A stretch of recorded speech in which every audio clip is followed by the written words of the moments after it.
Hey guys, this is Rod Young. I'm coming back to you again about this van trip. 28 days in a van, traveling throughout the Southwest United States. If you like my videos, please subscribe down below. This way, I think.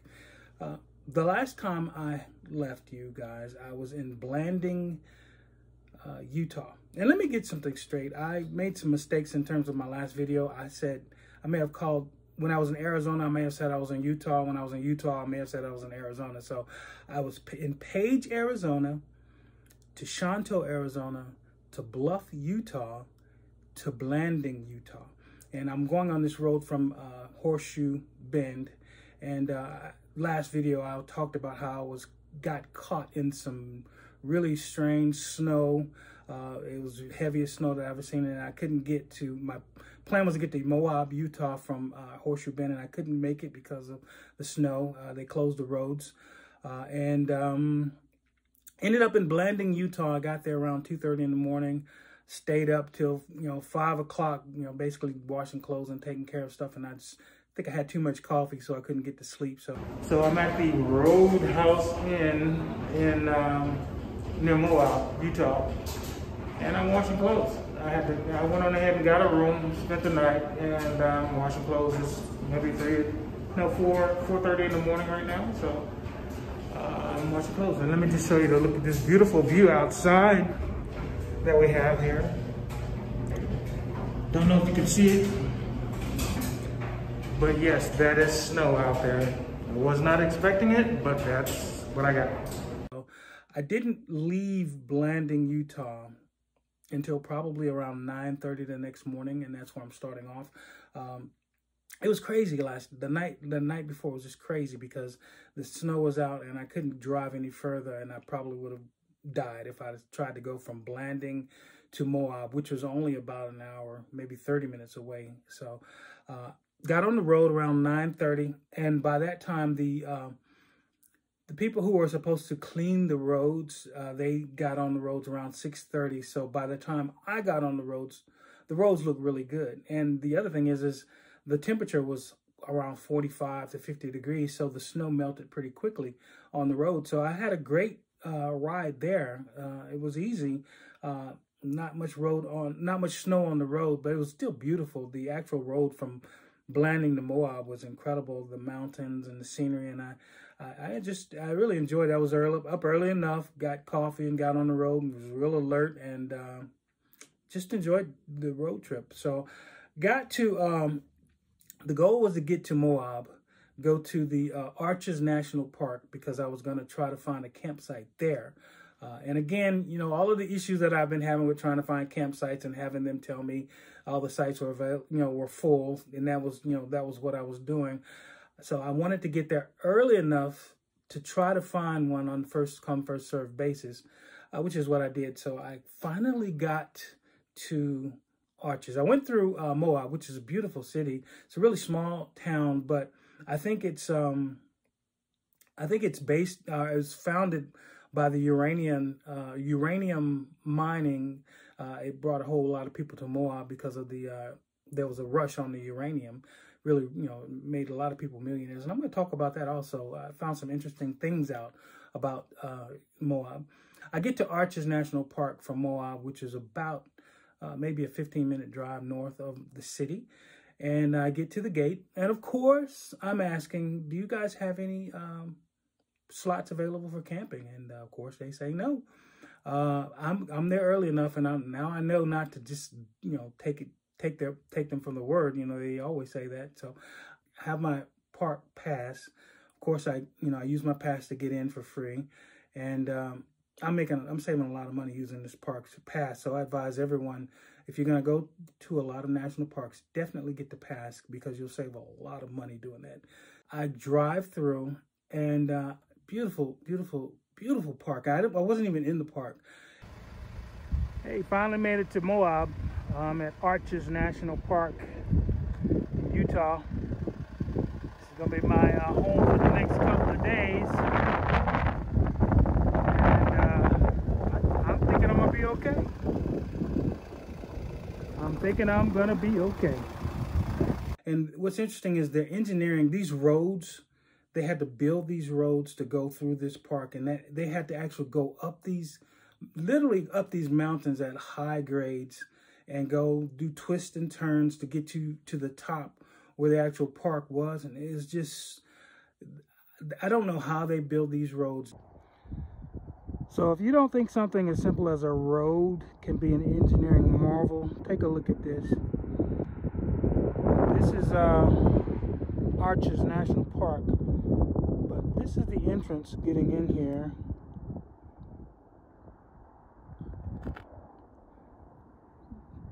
It's got to maneuver all the way up here to get to these arches. And when I say ultimately I'm above the rim, the ridge up there, it takes a lot of work to get these roads to do that. I'm way up there in 20 minutes. But yeah, it's incredible.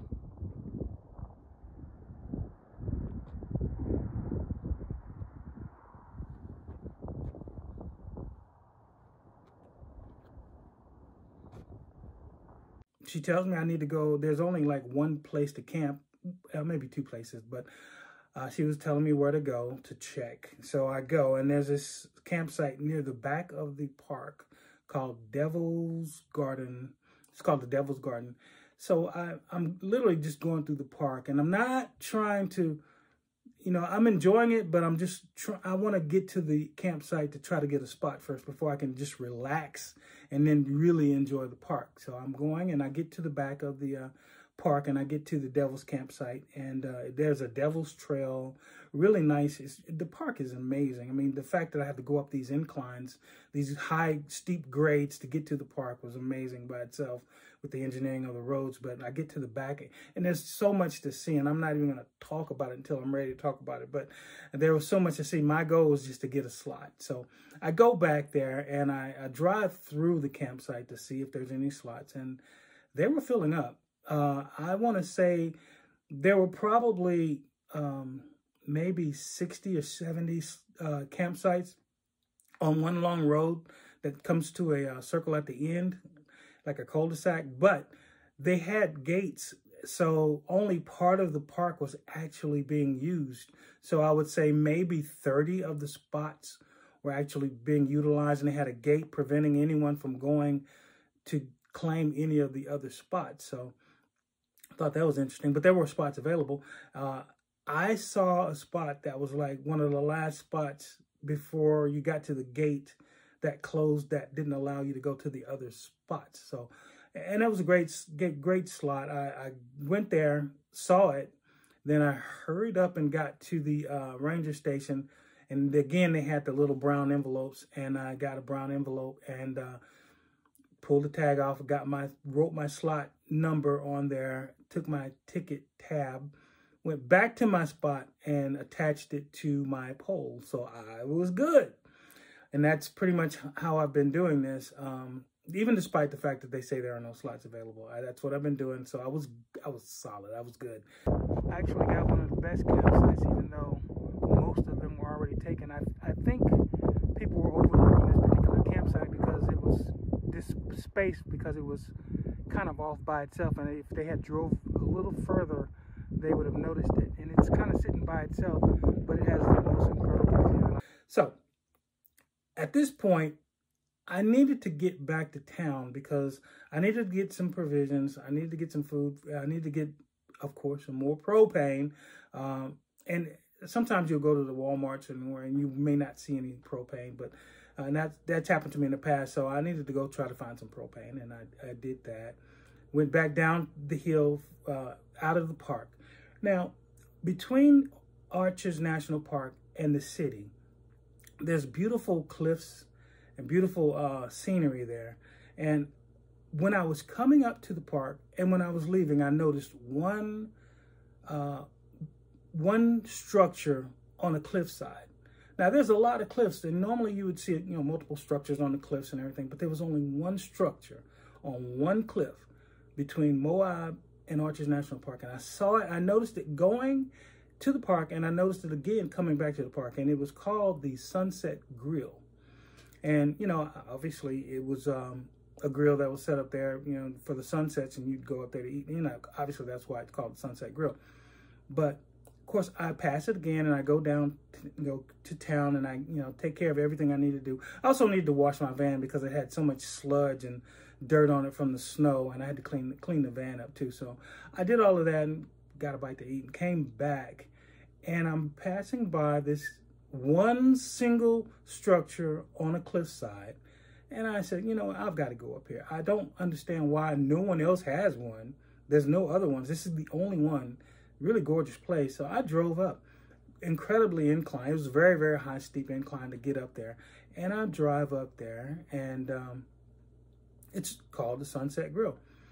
It wasn't open, and it was just so interesting to me. And you know, they had the grill, the actual restaurant, and then they had a little side structure where I think whoever lived there, you know, stayed. And so I park. And I get out, and I'm just looking around, and I see this young man, and he asked me, he says, well, we're not open right now. Would you want to come back later? I said, no, I'm just really interested in the structure. I was just wondering why there was no other structures. This on the cliffside, this is the only one. I mean, why? I'm pretty much just curious. I told him I'm just curious about why it was there. He says, oh, this is the Sunset Grill, but it used to be the home of one of the richest men in the country at the time. His name was Charles Steen, and he was they called him the king of uranium. He actually found the largest uranium deposit ever found in the United States. And this stuff is radioactive, and they use it to make yellow cake, and I know you guys have heard all about that kind of stuff. I'm at the former home of Charlie Steen. He was a first person to find large deposits of uranium. He became a millionaire basically overnight. And this is the home that he built. It's a restaurant now called the Sunset Grill. But before that, it was his personal home, and it actually had the largest swimming pool in the state of Utah. Really nice place. I'd like to come here and eat. They kind of set it up as a museum for him.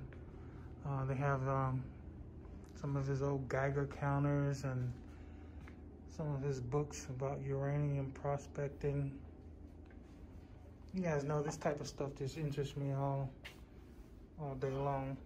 So it's really cool. Yeah, Moab was the uranium capital of the world. Uranium King.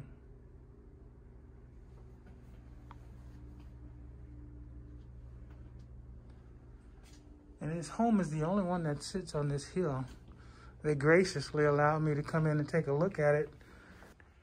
But yeah, it's a beautiful place, and you can tell it still looks like his home. I'm not sure which room would have been bedroom, which room would have been dining room or anything like that, but it's really cool. Again, that's him when he was younger. I think they sold the property and moved to Colorado, but the owners of the property converted it into a restaurant, but they kept his legacy alive, which is really good.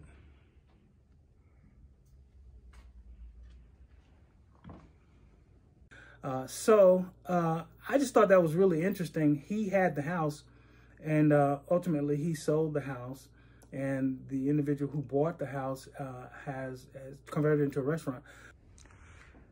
Again, I'm giving you a view of Moab from the rooftop of the Sunset Diner. And obviously there was a movie called Uranium, which tells you the story.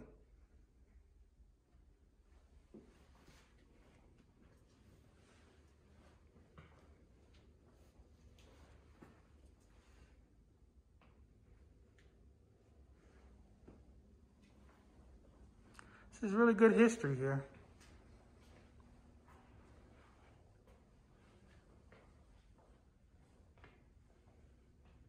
And don't ask me why I'm so lucky to be able to film stuff that people normally wouldn't have an opportunity to film. I really don't know. He looked at me and I thought he was a nice guy, and he obviously thinks I'm a nice guy.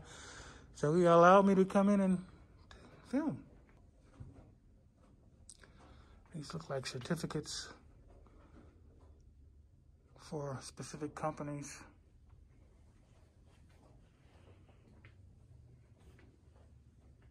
Very neat.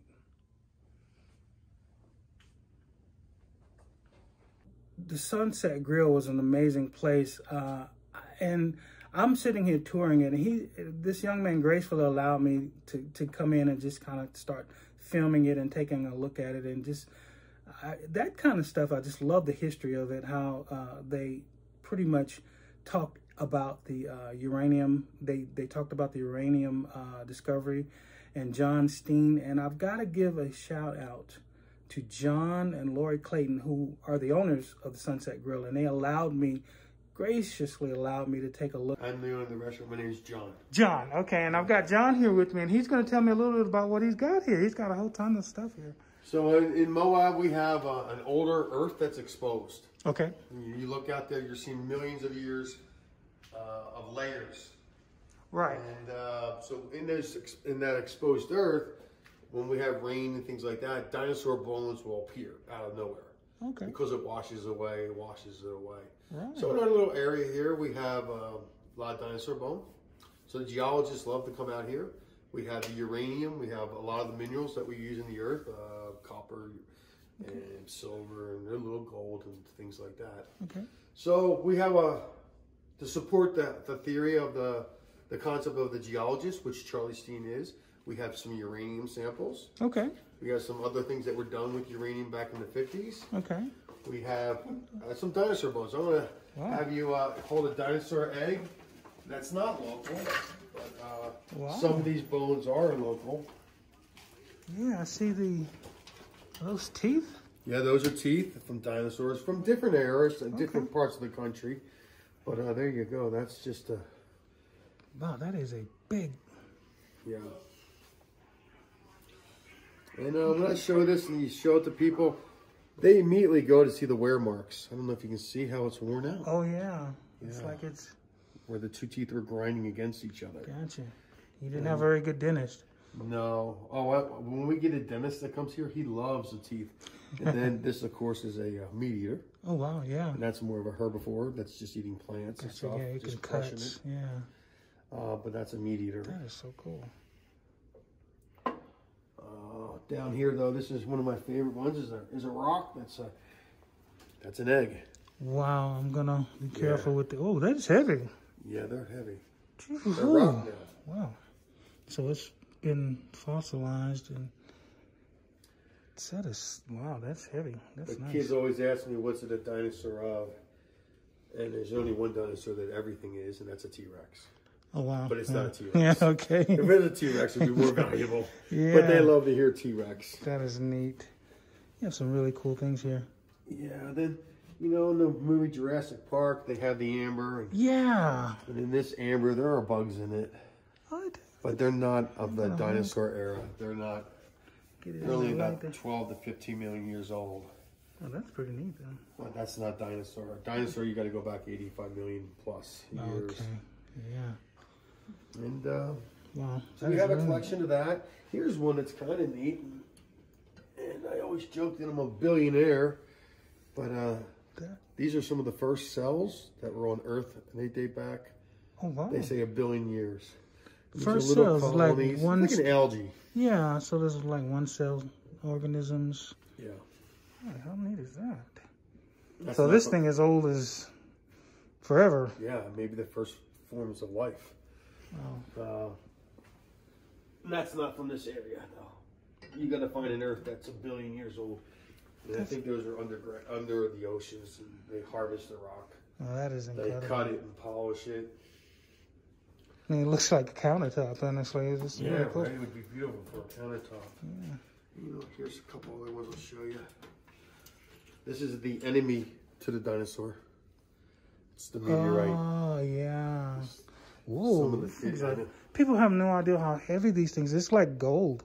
It's like holding. Yeah. Wow, Gold would heavy. be heavier. That's iron, but yeah. Yeah. Wow. But yeah, it has that feel. It's got to it. that grit to it. Yeah. Yes. Yeah, I see that's the same thing with the... Yeah, another one. And what type of... This?